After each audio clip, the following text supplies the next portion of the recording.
ব্যস্ত।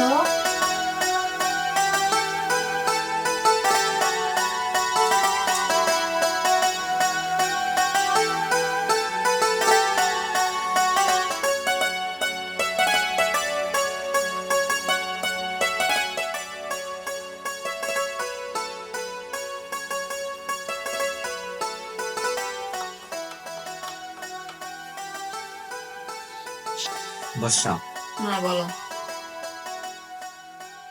তোমাকে আমার ভালো লাগছে, আমি তোমাকে বিয়ে করতে চাই। দেখো, আমাদের মতো মেয়েদের বিয়ে মানায় না, আর আমি বিয়ে করতেও চাই না, আর আমি এই সমস্ত বিয়ের কথা বলতেও চাই না। আর তাছাড়া তুমি একটা ভালো ছেলে, তোমার মতন ছেলে কেন আমাকে বিয়ে করে বলো? বর্ষা, তোমাকে আমার ভালো লাগছে, আমি তোমাকে বিয়ে করতে চাই। দেখো, তুমি খুব ভালো ছেলে, তাই আমি কোনো বিয়ের সাথে কোনো কথাই বলতে চাই না।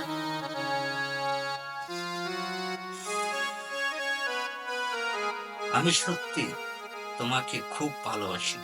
শোনো, তুমি আমার থেকেও অনেক ভালো মেয়ে পাবা, তুমি আমাকে বিয়ে করতে চাও না।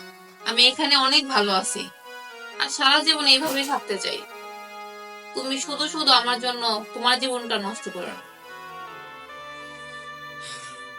আমার টাকা পয়সার অভাব নেই, এমন নয় যে তুমি আমার কাছে অসুখে থাকবা। তুমি যখন যা চাইবা তাই আমার কাছে পাবা। তাইলে তোমার অসুবিধাটা কোথায় তুমি আমাকে বিয়ে করতে? তুমি শুধু একবার বলো যে তুমি আমাকে বিয়ে করবে। শোনো আশিক, এই পৃথিবীতে না কোনো মেয়ে পতিতা হয়ে জন্ম নেয় না। আমিও পতিতা ছিলাম না, আমি পতিতা হতে বাধ্য হয়েছি। তাহলে শোনো আমার জীবন গল্প। আমি একটা ছেলেকে ভালোবাসতাম, সে আমাকে বিয়েও করছে, কিন্তু আমাকে একটা সুন্দর জীবন দিতে পারেনি। সে তার বন্ধু বান্ধবদের সাথে প্রতিনিয়ত এক বিছানায় সময় কাটাতে বলত।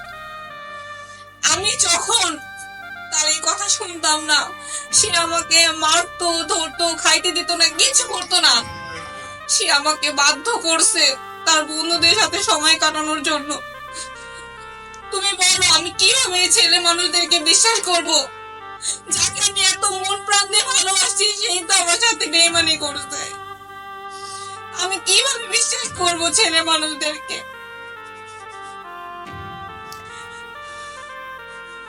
তাই আমি তোমাকে বলছি, আমি কোনো বিয়ে শাদী করবো না। তুমি আমার থেকে খুব ভালো একটা মেয়ে পাবা, তুমি তাকে নিয়ে সংসার করো। আমি বিয়ে শাদী করবো না।